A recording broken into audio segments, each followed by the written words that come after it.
Gracias. Muy bien, doctor. Te agradecemos mucho la interesantísima plática de perspectiva socioeconómica para México.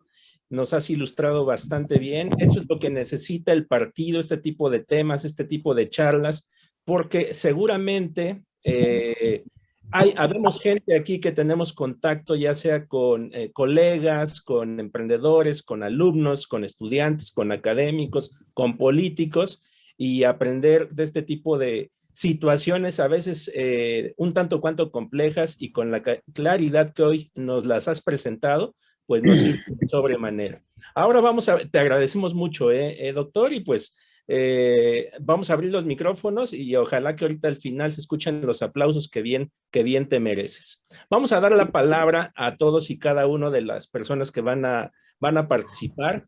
Y tengo aquí en primer lugar, en el siguiente orden, para que luego no me mencionen que no los estoy diciendo, ¿verdad? Y por favor que sean preguntas. Y si se van a aventar un comentario, que no pase de 30 segundos, por favor. Entonces, primero está Carlos Díaz, luego está Eduardo Sotero, luego está Guadalupe Chapela y luego está Jessica. Adelante, tocayo, por favor. Gracias, tocayo. Gerardo, qué gusto otra vez escuchar lectura tuya. Tenía mucho tiempo que no escuchaba, así te conocí como maestro y me da muchísimo gusto. A ver, economía para chairos, ¿cómo le explicas a tu AMLover favorito que este sexenio es el que más se ha endeudado, cuando todos los días el discurso del presidente es que todo lo que está haciendo lo está haciendo sin contratar deuda? Esa sería mi pregunta. ¿Cómo explicarle a un AMLover que efectivamente nos estamos endeudando más que nunca? Sí, de hecho, el principal indicador de la deuda es el que presentábamos como porcentaje del PIB. ¿Por qué? Porque al final de cuentas, realmente es cómo se encuentra un país ante su nivel de ingreso. Ese es el indicador que vamos a decir que pudiera reflejar mejor la situación de la deuda, porque puede haber un país que a lo mejor está 3 veces más endeudado que nosotros, pero tiene un PIB 4 o 5 veces más grande que el nuestro. Entonces, ¿qué es lo que nos ha llevado a esos niveles de deuda? Sí ha sido una mayor contratación de deuda, porque ahí están en las estadísticas de Hacienda, ahí están en los reportes que se pasan mensualmente a la Cámara de Diputados, y ahí está precisamente en el paquete económico de ingresos y gastos que cada año se pasa a la Federación, donde viene el tope de endeudamiento. Ahí viene un tope, a lo que va de este sexenio, ese tope no ha sido cero, no ha sido negativo, es un tope bastante alto, que hablamos de varios miles de millones de pesos. Entonces, el gobierno está solicitando deuda y la está ejerciendo porque la solicita, ahí está en el paquete económico, y la ejerce, ahí están los reportes de Hacienda hacia la Cámara de Diputados, ¿no? Y ahora, el crecimiento de la deuda quizá ha sido muy similar al de los sexenios anteriores. O sea, tampoco han pedido más deuda en términos proporcionales o relativos con respecto a los sexenios anteriores. ¿Qué es lo que no les ha beneficiado? Que la economía no está creciendo, que la economía está cayendo. Entonces, cuando la comparamos con respecto a la deuda, pues se dispara el porcentaje. Entonces, por un lado, se sigue contrayendo deuda. Es mentira que no se contrae. Que revisen el paquete económico que se pasa año con año a la Cámara de Diputados, y que revisen los reportes de Hacienda hacia la Cámara de Diputados. Ahí viene claramente los niveles de deuda, ¿no? Con eso. Y ahora, ¿por qué ha crecido 10 puntos en 2 años? Porque está creciendo la deuda, pero también porque está cayendo el PIB, ¿no? Y que te digan, pero no ha crecido más que en el sexenio de Felipe y en el sexenio de Fox y en el sexenio de Peña.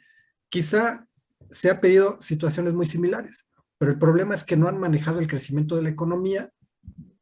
La economía no ha crecido, más bien ha decaído. Casi vamos ya hacia un sexenio perdido. Y esto es lo que nos lleva ya a un... ¿no? Bien. Gracias, doctor. Gracias, tocayo. Damos la palabra a Eduardo Sotero, pero antes de darle la palabra a él, les quiero pedir que estén atentos y atentas para nuestro conversatorio del mes de julio. En breve lo estaremos publicitando, así como hicimos para este del mes de junio. Ahora sí, Eduardo, por favor, adelante. Sí, gracias. Buenas noches a todos. Excelente plática, muy completa. Gracias por la invitación. Bueno, yo básicamente quisiera nada más un breve comentario yo creo que los indicadores va a ser nuestra base para precisamente comparar los buenos gobiernos con el mal gobierno que tenemos ahorita.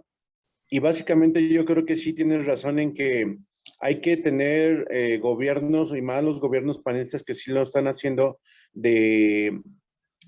pues tener esa parte de trabajar de la mano con la iniciativa privada, por ejemplo, para hacer inversión en educación y seguridad, que sí, yo creo que para mí son los temas fundamentales para que el país pueda detonar un desarrollo en la parte de la economía, ¿no? Y mi pregunta sería, ¿crees tú que esta parte se pueda hacer en un corto plazo para marcar la diferencia entre, pues, lo que se viene al 2024?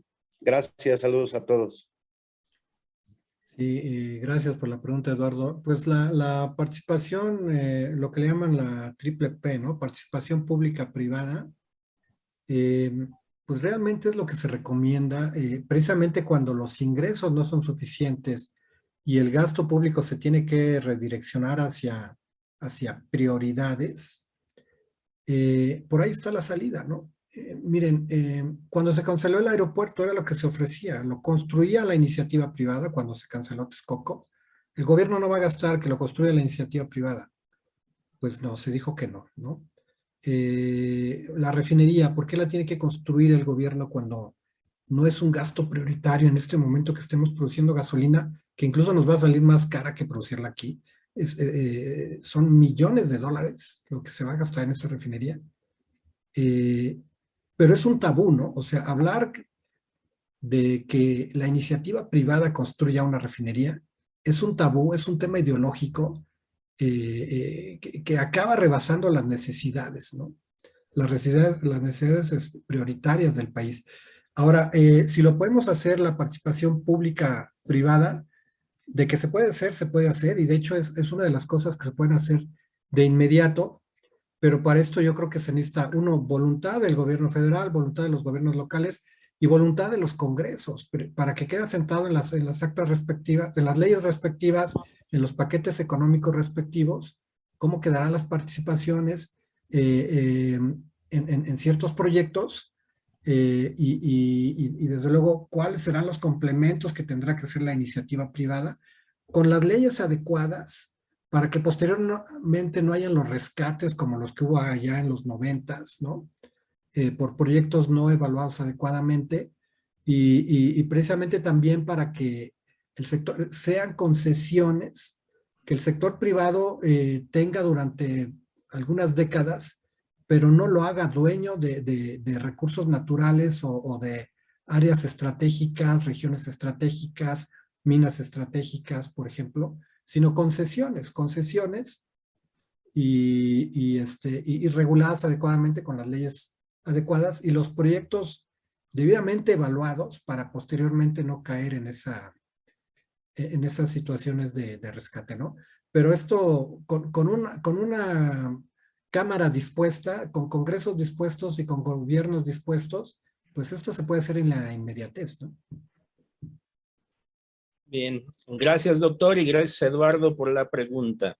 Damos la palabra ahora a Jessica Díaz, luego Jorge Portales y posteriormente Guadalupe Chapela. Hola, buenas noches a todos. Pues sí quería felicitarlo, doctor, porque excelente su plática y todos los puntos que menciona son muy importantes. Y como dice, la educación es un tema muy preocupante hacia donde vamos totalmente regresivo. Al igual que también la inflación, complementando un poco lo que dicen los datos oficiales, no corresponden a la realidad que uno vive en el supermercado todos los días. El porcentaje de incremento en insumos básicos como el limón es del 100%, lo que ha incrementado del 2019 a la fecha en un comparativo que estamos practicando. Hay insumos como el aceite, el apio, la espinaca, o sea, productos que consumimos en el día a día en 30%, 20% de incremento. Entonces, esto sí es muy delicado porque esta inflación va en espiral. Y usted, por favor, si nos puede platicar un poquito más del control de precios para que también sepa la gente esto en qué nos puede afectar el control de precios y la espiral que se va a hacer, que nos va a afectar muchísimo a todos. Gracias. Al contrario, Jessica, gracias por la pregunta. Sí, efectivamente, de lo que hablas, el espiral inflacionario, una inflación que no se detiene, pues sigue creciendo. Realmente el principal determinante de la inflación es la misma inflación. ¿Por qué? Porque eso genera perspectivas de más inflación en el corto plazo. Entonces las acciones de las personas que quizá desprenderse más rápido de su recurso, gastar en ese momento para no ver deteriorado su recurso en ese momento, y qué es lo que va haciendo que la demanda supere la oferta, y se va dando una espiral, ¿no? Si de repente no viene una política adecuada para detenerlo, pero ¿cuál va a ser esa política o cuáles podrían ser esas políticas? Pues políticas restrictivas, ¿no? Incremento de la tasa de interés, reducción del gasto público, que pues todavía nos afecta más en el crecimiento económico. Ahora, de los controles de precios de los que hablabas, es algo que ya experimentamos en los 70s, ¿no? Y por ahí atrás. Entonces, es algo que genera consumo, pues en la economía subterránea, en el mercado informal, que genera dos mercados, ¿no? El del precio controlado y el de la vida real, pero que en ese momento ya se vuelve un mercado informal, ¿no? Subterráneo. Y eso eventualmente, aunque los indicadores no detecten esos precios precisamente por estar en la informalidad, pues la inflación sigue creciendo y es todavía más peligroso porque ni siquiera se puede medir, ¿no? Hasta qué niveles estamos llegando. Entonces, entre más sean los mercados subterráneos que pudieran generarse por el control de precios, más va a estar desconectado el indicador de inflación que nos da la economía con el indicador de inflación real, de lo que tú hablas, ¿no? De las cifras que nos dan, pues están muy distantes de lo que podemos ver en los supermercados todos los días. Entonces, el control de precios yo creo que definitivamente no, ya lo experimentamos en los 70s y lo único que hizo fue generar más inflación, ¿no? Generar más inflación. Han intentado resolver esto con un supuesto pacto, como el que hizo en los 80s de la Madrid, que en aquellos años funcionó. Después del pacto que se hizo para reducir la inflación, que no fue un control de precios propiamente, pero la inflación empezó a descender, ¿no? El pacto del que hablaron hace poco estuvo muy escueto, yo no lo entendí, realmente no se materializó, no se le dio seguimiento, o sea, quedó como muy improvisado, ¿no? Y ese dichoso pacto, pues, ya no lo he vuelto a escuchar, ya no sé si está funcionando o no. Entonces yo creo que esa podría ser un tipo de política heterodoxa, retomando el ejemplo de los 80s, que a lo mejor pudiera servir para evitar ese tipo de control de precios, ¿no? Muy bien. Gracias por la respuesta, doctor, y gracias por la pregunta, Jessy. Doctor, antes de ceder la palabra a nuestro siguiente cuestionador, que será Jorge Portales, Ro Calderón te comenta que has dado una muy buena cátedra, te da las gracias. Jacobo Bonilla también menciona que ha sido una excelente charla. Guadalupe Chapela dice que a ella también le gustó. Jorge Portales, que viene a continuación, adelanta que dice que es un panorama aterrador, pero bien presentado con posibilidades de salir adelante. Te dice Claudia Juárez Berber, muchísimas gracias por la invitación, tema muy interesante y un excelente ponente. Y Paco Araujo te comenta que muy completa e informativa tu charla, doctor. Ahora sí, Jorge, adelante, por favor. Gracias, Carlos. Gracias a todos. Buenas noches. Pero Chapis estaba antes, nada más que el internet la sacó, entonces primero las damas y luego regreso yo. Adelante, Guadalupe ¿Sí? Chapela. Gracias, Jorge. Oye, Gerardo, yo nada más te quería preguntar, lo que nos estás proponiendo es utópico, ¿no? O sea, sería lo bueno que sucediera, pero dadas las condiciones reales, ¿ves alguna posibilidad o alguna perspectiva positiva? ¿Crees que saldremos de esta?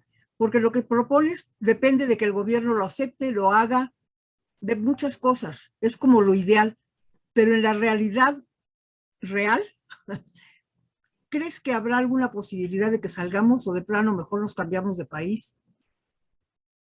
No, yo creo que sí hay posibilidades.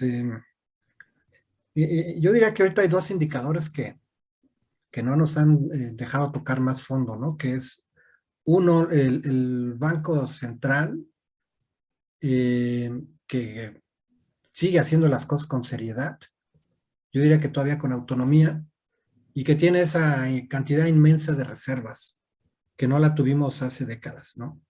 Entonces, si pudiéramos decir bendito Banco Central, que realmente es el que de alguna forma está todavía protegiendo bastante bien a la economía. Las remesas también, que está llegando una cantidad impresionante de remesas, pero muy dudosas, ¿no? De remesas muy dudosas, eso de que crecen las remesas de Centroamérica. ¿Por qué han de crecer las remesas de Centroamérica, no? En estos momentos. Entonces, son remesas muy dudosas, pero dentro de esa incertidumbre, de esas remesas, bueno, sí hay evidencia de que también están llegando remesas a quien deben de llegar, ¿no? Que es a la población con ciertas carencias a través de los envíos de las personas que están trabajando fuera del país. Entonces, por lo pronto, esos dos indicadores están protegiendo mucho la economía, pero realmente para poder lograr una reestructuración y ya poder salir de una situación de crisis de manera sostenible, que es lo que se le llama el desarrollo sostenible, pues sí son una serie de estrategias. Por ejemplo, quizá me faltó hablar de eso, pero brevemente, es la prospectiva, ¿no? Es planeación de largo plazo y en este momento decir qué es lo que podemos hacer a futuro, en qué el país tiene ventajas competitivas, qué es lo que podemos desarrollar, qué es lo que nos está haciendo más falta, qué es lo que estamos importando más y lo podemos producir en el país, hacia dónde tenemos que llevar las carreras, los sistemas educativos en México, precisamente para completar esta estrategia. Es planeación de largo plazo, ¿no? Planeación de largo plazo, que eso lo hizo Corea en su momento antes de desarrollarse como se desarrolló. Eso lo hizo Japón. Por aquí está un compañero de trabajo, Tomás Pacheco, con el que trabajamos prospectiva ahí en Tecnópoli, precisamente en el IPN. Empezamos a hablar de eso, de prospectiva, pero lamentablemente una institución como el Politécnico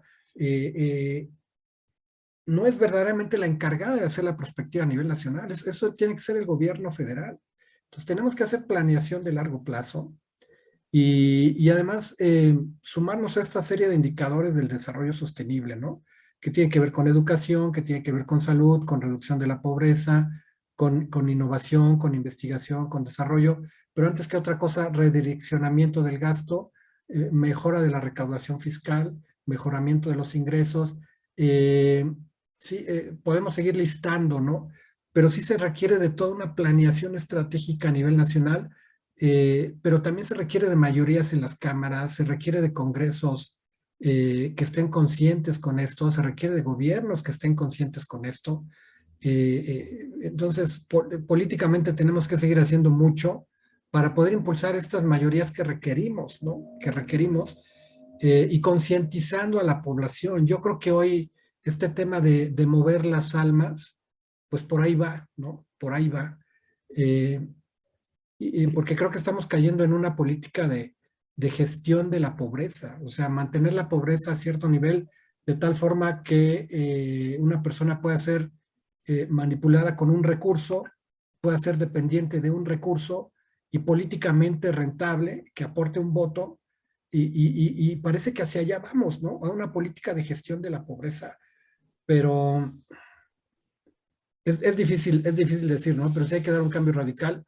Es ahí donde viene el cómo lo vamos a hacer, pero si hay otros países que lo han logrado, pues yo todavía mantengo la esperanza de que podamos ser uno de la lista, ¿no? Muy bien, gracias doctor y gracias Lupita. Ahora sí, Jorge Portales, por favor. Gracias, buenas noches a todos. Gerardo, fui tomando notas y trataba de ir comparando de repente tablas en los avances y todo.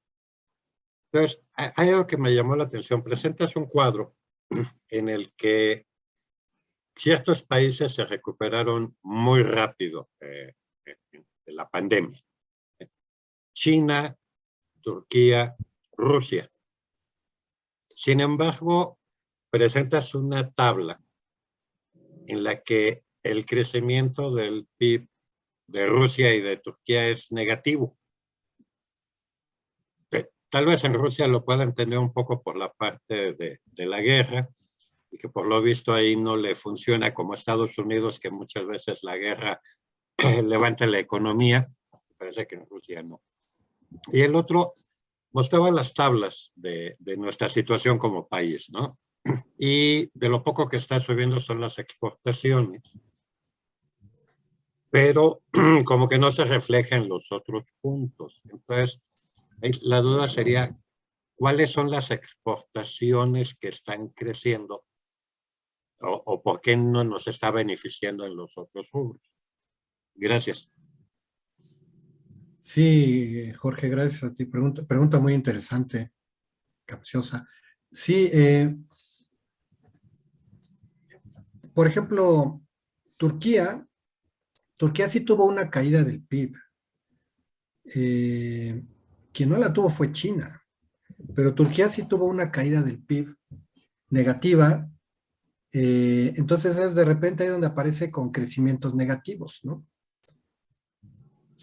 Y pues lo mismo que Rusia, y de ahí en fuera pues prácticamente todos los países, ¿no? Nada más que algunos cayeron más que otros, decíamos que hubo países que cayeron hasta 20 puntos, ¿no? México 18.5, si hablamos de un trimestre en particular, el más duro que fue el segundo del 2020, pues hubo quien cayó esos niveles, ¿no? Pero hubo quien tuvo cifras negativas de 2, 3, 4%, que en cuestión de 2 o 3 trimestres se recuperaron. Pero las cifras negativas están ahí, o sea, sí tuvieron cifras negativas 1, 2 o quizá 3 trimestres, pero marginales comparadas con las que pudieran haber tenido países como México, como Reino Unido, como Francia, como España, ¿no?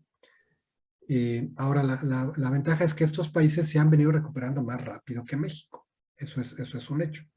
Que también se están endeudando, que también están generando déficit públicos, y que es lo que nos tiene en riesgo de recesión mundial, y que es también uno de los puntos que está acelerando la inflación. Pero bueno, lograron estrategias que van a salir 1 o 2 años más rápido de la crisis que nosotros, ¿no? Pero sí, estos países que salieron rápido en el 23, es decir, un año después, pero de alguna forma sí tuvieron cifras negativas en algún momento del confinamiento en sus economías. Ahora, de lo que hablas de las exportaciones, efectivamente, ahorita escuchamos cifras récord de que México alcanza niveles de exportaciones, que ya recuperó a las exportaciones que tenía prepandemia, etcétera. El problema con las exportaciones es que muchas de esas son maquilas, ¿no? Que no tienen los encadenamientos productivos, maquilas que están en el norte del país, donde llegan los insumos, las piezas, las ensamblan y las regresan, pero no tienen esos encadenamientos productivos con el resto del país. O son firmas foráneas internacionales, como podrían ser, por ejemplo, las armadoras, que sí tienen muchos encadenamientos productivos, tienen muchos proveedores a nivel nacional, pero por ser firmas externas, normalmente acaban repatriando capitales, acaban repatriando utilidades, que eso es lo que eventualmente es lo que ve esa salida de capitales, que no es lo que nos deja reponer de la inversión que teníamos anteriormente, ¿no? Porque hay mucha repatriación de capitales en México de muchos de ese tipo de inversiones. Entonces, el beneficio que pudiera tener la exportación no se ve reflejada por el regreso de capitales que hacen esas firmas internacionales, o bien porque no están los encadenamientos productivos. Entonces, ahí es donde requerimos nuestras propias exportaciones, nuestras propias tecnologías, productivos, es decir, nuestra propia industria con calidad de exportación, para no depender de armadoras que no tienen encadenamientos productivos y para no depender de firmas que repatrian capitales, ¿no? Muy bien. Gracias. Sí, sí. Las automotrices sí generan a través de proveedores que les van a hacer arneses u otros detalles que a su vez subcontratan y, bueno, van dando empleo. Pero mucha maquila de la zona fronteriza llega al todo, se ensambla y va para afuera y solo se quedó el salario. Así es. Okay. Así es. Gracias, Gerardo. Gracias, Jorge. Gracias, doctor. Antes de proseguir hacia el cierre, Tomás Pacheco, doctor, te dice excelente ponencia en el tema de prospectiva económica. José Carlos Jiménez te dice muchas gracias por tan excelente y dinámica presentación. Es prioritario hacerle llegar esta información a nuestros legisladores para que esto sea del conocimiento de todos. También te dice Fernando Ayala, no veo la posibilidad de que el gobierno recupere la cordura. La única posibilidad es sacar a Morena del gobierno en el 24 y para ello se requiere que el CEN invierta en elaborar temas como este en media hojita y explicada con peras y manzanas y utilizar la estructura del PAN para difundirlo. Que utilicen los 1,070 millones de pesos de prerrogativas en esa labor. Bueno, es una buena propuesta. Jesús Moreno comenta, excelente ponencia y mejor la claridad con la que responde. Muchas felicidades, doctor Gerardo. Saludos a todas y todos. Eduardo Sotero te comenta, saludos a todos desde Azcapotzalco, Ciudad de México, y Guadalupe Isabel Alba comenta, saludos, buenas noches, gracias por la ponencia. Y tenemos una mano levantada de Laura Sosoaga. Adelante, por favor, Laura.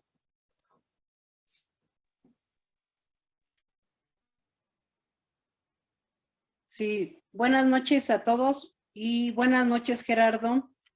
Ya tiene mucho tiempo que no te veo, ya veo que estás muy ocupado, pero está bien.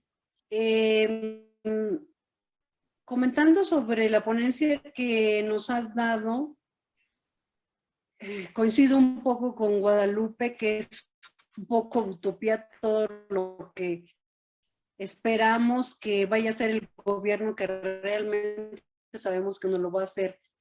Pero mi pregunta para ti en especial es el tema de la educación, porque sabemos que la educación es tan importante en el ámbito, porque si las personas no tienen educación, no son educadas correctamente, no pueden pensar qué es falso, qué no es falso, qué es verdad, qué no es verdad, y mucho de este gobierno populista se ha aprovechado. Nosotros, como ciudadanos, como vecinos, como partido, ¿qué podemos hacer o qué podemos aportar para mejorar una calidad para mucha gente que no la tiene en educación? ¿Qué se puede hacer? El gobierno sabemos que va a hacer, porque le conviene que mientras menos estamos, todo va a estar, todo el mundo le va a decir que podamos hacer algo que podamos apoyar respecto a la educación. Hola, Laura.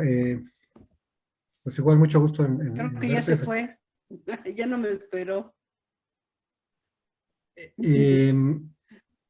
Pues sí, el tema de educación es básico. Yo diría que es el primero en atender, el tema de educación, porque precisamente de ahí se genera la concientización y demás, pero educación de calidad, ¿no? Porque, bueno, también ya estamos escuchando que se viene una reforma o intentos de reforma educativa, pues no sé hacia dónde nos quieran llevar con esa reforma educativa, ¿no? Pero, ¿qué podemos hacer como ciudadanos? Pues bueno, los que estamos en el sector educativo, pues echarle todas las ganas, ¿no? Miren, incluso a mí en carne propia me ha tocado vivir la crisis del sector educativo, porque, por ejemplo, en el Politécnico el presupuesto prácticamente se mantiene así, tablas, ¿no? Lo incrementan 4% anual, pero que es casi la inflación, y entonces prácticamente el presupuesto se mantiene fijo. Pero déjenme decirles que durante la pandemia, por ejemplo, en la escuela donde yo trabajo, que es la Superior de Economía, la matrícula creció de 3,200 alumnos a 5,200 alumnos, 2,000 alumnos, con el mismo presupuesto. ¿Por qué? Porque dijeron, bueno, en esos momentos no necesitamos ocupar grupos, normalmente salones, infraestructura, normalmente no crece la matrícula porque no hay aulas suficientes donde albergar a todos los alumnos, instalaciones, laboratorios, etcétera. Pero durante la pandemia dicen, bueno, pues los alumnos no están aquí, incrementemos la matrícula. Pero ahora ya que por disposición tienen que regresar ya oficialmente, presencialmente en septiembre, ¿dónde van a entrar 5,200 alumnos, no? Y no hay profesores, además, porque se recortó el 90% de interinos y además todos los compañeros que se nos adelantaron en la pandemia, pues son plazas que no se están cubriendo y estamos saturados, estamos llenados de grupos, tenemos una cantidad enorme de horas y, por ejemplo, cuando una buena parte de nuestro tiempo lo tenemos que dedicar a la investigación, pues ya no lo podemos hacer y luego ahí viene, por eso vienen esos indicadores de baja productividad, ¿no? De investigadores, porque pues nos rebasamos de horas, ¿no? Es muy padre dar clase, pero estamos rebasados, siento yo, precisamente por esa austeridad, ¿no? Ya lo vivimos en carne propia en el Politécnico. Entonces, pues no sé, yo creo como catedráticos, pues además de seguir echándole todas las ganas, o como académicos en todos los niveles, preescolar, primaria, secundaria, concientizarnos que trabajamos con lo mejor de la población, que es el capital humano, que es la formación de capital humano, verdaderamente instruir lo mejor posible a nuestros alumnos pero sobre todo, pues no sé, es algo más compleja, hacer concientización entre nuestros compañeros de hacia dónde que este tipo de reformas que se quieren hacer ahora, pues no pasen, ¿no? Y ¿qué más te podría decir, Laura? Los que estamos en el sector académico, los que no estamos en el sector académico, pues hay tantas formas, por ejemplo, de colaborar, de dar una plática a los niños, de hacer alguna aportación a alguna escuela, de ir a hacer trabajo, no sé, desde pintar una banca, y también concientizar a la población, ¿no? Hacia dónde tenemos que llevar la educación y hacer resistencia cuando vengan estas reformas que sabemos que no nos van a beneficiar. Es lo que pudiera comentar. Muy bien. Gracias, doctor, y gracias, Laura. Antes de dar paso a la...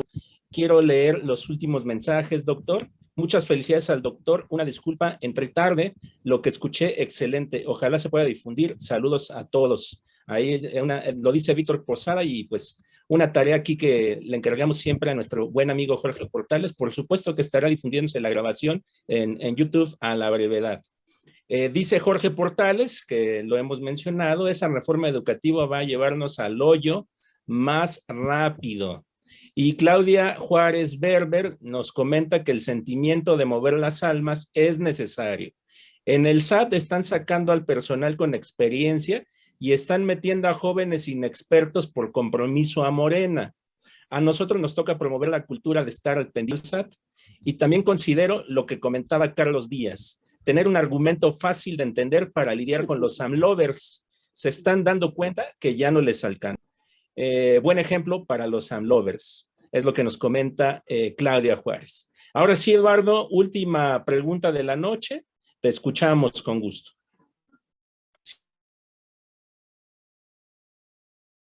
Yo quisiera saber tu opinión en cuanto, por ejemplo, a las empresas grandes, por ejemplo, las que invierten aquí en México y hasta las mismas empresas grandes nacionales, en cuanto a la paridad de oportunidades de desarrollo, tanto a nivel profesional y en salarios, ¿no? Porque, por ejemplo, cuando se dio la renegociación del Tratado de Libre Comercio todavía con Peña Nieto, precisamente el primer ministro de Canadá tocaba un tema muy importante de que decía que pues vienen las empresas grandes a México e invierten, pero no hay igualdad o no, en cuanto a que los salarios sean competitivos y que precisamente también se detone ese desarrollo profesional, porque, pues, por ejemplo, una misma empresa, vamos a poner, por ejemplo, McDonald's o Coca-Cola, que está instalada aquí en México, un ejecutivo o ya sea a nivel operación, tiene un salario mucho, no sé, 3, 4 veces más abajo que una misma persona que trabaja en Estados Unidos o Canadá. Y ahí es donde también, por ejemplo, la parte política no ha podido renegociar o hacer algo en cuanto a dar esas mismas oportunidades de crecimiento y desarrollo hacia la población que está aquí en México, para que pues precisamente haya un mayor poder adquisitivo y todas estas cuestiones que conllevan a elevar una mejor calidad de vida en cuanto a la población, la ciudadanía, etcétera, etcétera, y contar con mejores servicios. Esa sería como que mi pregunta en cuanto a saber tu opinión en cuanto a este tema, doctor. Sí, muchas gracias, Eduardo. Sí, efectivamente, en el tratado tripartita norteamericano, México quedó como la ventaja competitiva, si se le puede llamar así, de bajos salarios, ¿no? Es decir, México iba a aportar la mano de obra de bajos salarios y esa sería nuestra ventaja competitiva, que hasta la fecha sigue siendo. Por eso las inversiones llegan aquí, por eso las máquinas en abundancia de mano de obra, pues porque la mano de obra es barata, ¿no? Ese fue el rol que nos dieron en este tratado norteamericano. Que yo creo que ya es momento de romperlo. Me refiero al rol que estamos haciendo y pasar a ser de la mano de obra barata a la mano de obra competitiva calificada, ¿no? Pero incluso para eso se requieren muchas estrategias. Yo creo, para empezar, eso tiene que estar asentado en el TLC, ya las igualdades salariales, así como Estados Unidos exigió que hubiera un mayor un mayor número de proveedores originarios en las naciones, por ejemplo, para las autopartes. Yo creo que México debió haber exigido ya un intento por equiparar esos niveles salariales, ¿no? Por un lado. Yo creo que esas son cláusulas que deben estar en ese tratado para las próximas revisiones. Las firmas que quieran llegar aquí se tienen que comprometer a pagar ciertos niveles salariales que cada vez se equiparen más a los de Estados Unidos y Canadá, por un lado. Por el otro, ahora, eso nos van a decir, pero sí, pero necesitamos mano de obra productiva para poder mejorar los salarios, ¿no? Yo creo que un ejemplo, por ejemplo, lo que se ha hecho en Querétaro, ¿no? Para poder generar este parque aéreo y este clúster aéreo, se generó una universidad aeronáutica, se generaron carreras técnicas aeronáuticas, se preparó a la población en ese sentido. Entonces, precisamente es esa lógica de generar ese tipo de clústeres, generar la educación, las carreras, las formaciones adecuadas, ¿no? Y precisamente para que la población pueda desempeñarse pues con mayor competitividad en estas empresas, por un lado. Y por el otro, aunque no estemos todavía sentados en el TLC con esas cláusulas de equidad salarial, el gobierno sí está en posibilidad de, si va a otorgar una concesión, por ejemplo, para una playa, donde llega un hotel y le permite construir una firma hotelera y le permite construir un hotel frente a una playa, sí puedes construir, pero te vas a comprometer a pagar estos salarios. Y si no los pagas, le damos la concesión a alguien más y seguro vendrá alguien más que esté dispuesto a pagar mejores salarios, ¿no? Si se va a otorgar una concesión de una mina, entre tantas cosas que se le puede demandar a una minera, está, ok, te vamos a dar la concesión, pero tienes que pagar este nivel salarial. Y si no te gusta, le damos la concesión a alguien más, ¿no? Entonces, yo creo que ahí se tienen que cambiar los contratos para que desde los contratos de las concesiones y desde que salen las licitaciones, se especifiquen también ya términos de niveles salariales, ¿no? Entonces, yo siento que va por ahí en contratos convocatorias, licitaciones que ya vengan especificados los niveles salariales. Después, formación de capital humano adecuado para la generación de los clústeres de donde lleguen las inversiones. Y por otro lado, las cláusulas suficientes en los tratados de libre comercio, no solo con el de Norteamérica, en donde se busque la equidad salarial con este tipo de países. Yo sé que puede haber muchas otras acciones, pero yo siento que por ahí tendríamos que empezar, ¿no? Muy bien, gracias doctor, gracias por la pregunta Eduardo y por la respuesta también doctor.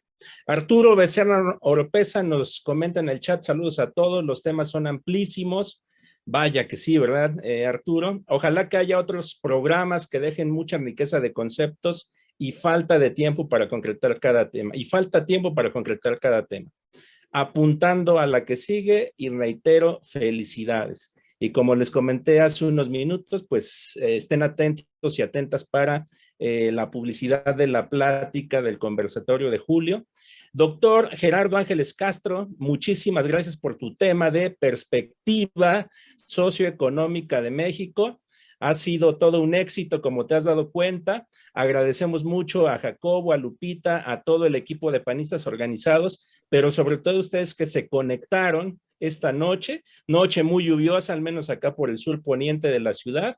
Y bueno, pues en lugar de estar viendo las finales de la NBA, hoy aprendimos de economía y de política en esta magnífica charla. Vamos a abrir los micrófonos, no sé si me ayuden por ahí Jacobo o Jorge, Lupita, pues para que dos cosas básicamente si quieren hacerlo. Un aplauso para el doctor y pues desearnos buena noche. Gracias, doctor. Sí, buenas noches, doctor. Muchas gracias a todos. Bravo. Gracias a todos. Gracias, bravo. Gracias, doctor, y Felicidades. felicidades. Al aplauso. Gracias, buenas noches. Buenas noches a todos. Bravo, bravo, Gerardo. Bravo. Buenas noches a todos. Gracias. Buenas noches. Buenas noches. Gracias, doctor. Organizados. Gracias a ustedes. Gracias, Mónica. Bien, Buenas noches y doctor, muchas gracias. Buenas noches. Buenas noches, saludos desde tu casa entre los árboles, Cuautitlán Izcalli, Estado de México. Gracias, doctor, buenas noches. Buenas noches, saludos a todos, gracias. Buenas noches. Gracias, Gerardo, bonita noche a todos. Gracias a ti, Carlos. Buenas noches, gracias, doctor. Bye.